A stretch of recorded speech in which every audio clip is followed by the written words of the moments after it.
नमस्कार मित्रों, महाकवि भर्तृहरि के वैराग्य शतक में मैं डॉक्टर हरिनिवास संस्कृत साहित्य और संस्कृति के चैनल पे आपका स्वागत करता हूं।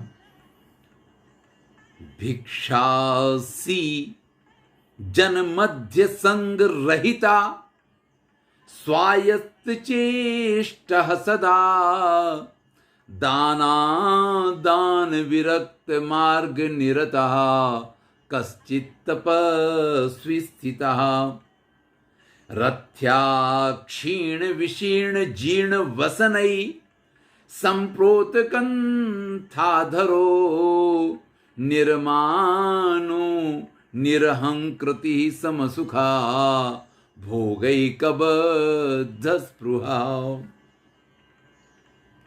भैया, भिक्षा वृत्ति से अपना काम चला ले और फिर भी लोगों के संसर्ग में न रहने वाला।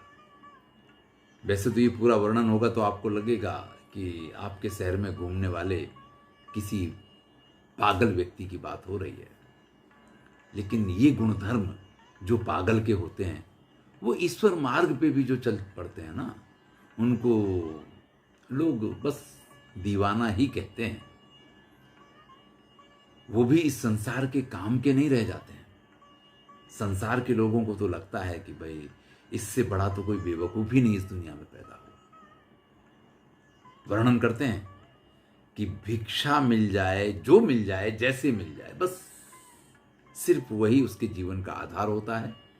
जनसंग रहिता, लोगों के बीच में वो नहीं रहता है, लोगों के बीच में रहना उसको अच्छा नहीं लगता है। स्वायत्त चेष्टा सदा, हमेशा स्वतंत्रता से अपने विचार। आप ध्यान से सुनिएगा, भारत देश स्वतंत्र हो गया, हमने 15 अगस्त अमृत महोत्सव मनाया, लेकिन वास्तव में क्या हमारे पास स्वतंत्रता है? यहां जिस स्वतंत्रता की बात की है ना, वो स्वतंत्रता चीज ही अलग है। हम स्वायत्त हैं, लेकिन बच्चों का ख्याल रखना पड़ता है, पति की या पत्नी की सुननी पड़ती है, उसको क्या अच्छा लगेगा क्या बुरा लगेगा इस बात का अगर ख्याल नहीं रखते हैं तो समाज क्या कहेगा इस चीज की चिंता होने लग जाती है। अगर मैं ऐसा नहीं करूंगा तो मेरे साथ क्या होगा, वो भी चिंता सताने लग जाती है। तो हम इतने सारे विचार के बंधनों से बंधे हुए हैं कि हम स्वतंत्र हैं ये तो कह ही नहीं सकते। भारत देश स्वतंत्र हो गया, लेकिन मनुष्य को अगर स्वतंत्र होना है तो भैया सांसारिक बंधनों को जब तोड़ेगा तभी स्वतंत्र हो पाएगा। बाकी तो यहां हर कड़ी दूसरी कड़ी के साथ बंधी हुई है। जब तक छोटे थे तब तक माता पिता की हर बात माननी है। थोड़े बड़े हुए, माता पिता ने कहा कि भाई आप खुद जवाबदार हो गए हो, अब आप जानो, आपका काम जाने। ठीक है, लेकिन जब तक आप समझदार हुए तब तक तो आपकी शादी कर दी गई, और जब आपका विवाह हो गया तो फिर तो एक दूसरे का ख्याल रखना पड़ेगा। ये फिर समाज के बंधन है। और अभी उसमें से कुछ करते करते तब तक तो जीवन में बच्चों की किलकारियां गूंजने लग जाती हैं। फिर उनकी चिंता कि उनको, उनके लिए, उनके साथ बहुत सारी ऐसी बातें हैं। तो इन सब से जो रहित होता है और स्वायत्त चेष्टा सदा, जो हमेशा अपने हिसाब से चल पाए। आप अगर सुबह समय पे नहीं उठेंगे तो समय पे नौकरी नहीं जा पाएंगे, समय पे नौकरी नहीं जाएंगे तो फिर तो ये तो भाई बड़ा ही गलत हो जाएगा आपके साथ। आप अगर ये नहीं कर रहे तो आप ऐसा नहीं कर पाएंगे। इन सब चीजों से जो मुक्त हो जाता है, हम तो भैया रिटायरमेंट के बाद भी इन चीजों से मुक्त नहीं हो पाते हैं।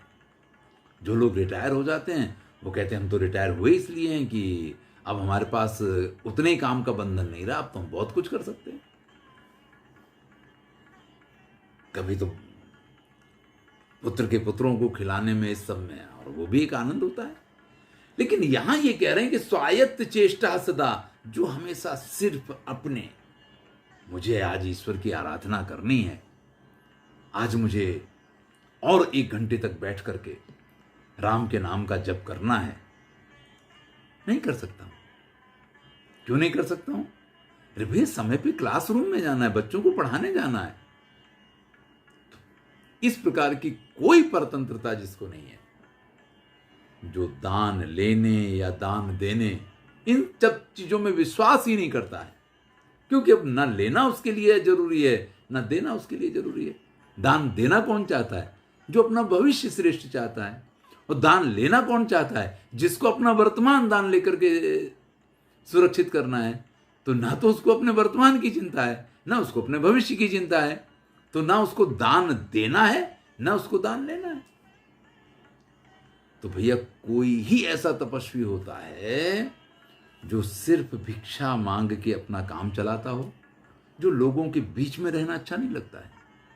भैया, हम तो ट्रेन के कभी किसी ऐसे कंपार्टमेंट में आपने सफर किया हो जहां आपके अलावा कोई ना हो, तो डर लगने लग जाता है और ये सोचते हैं कि किस कंपार्टमेंट में 2-4 लोग हैं, चलो उसमें चल के बैठेंगे।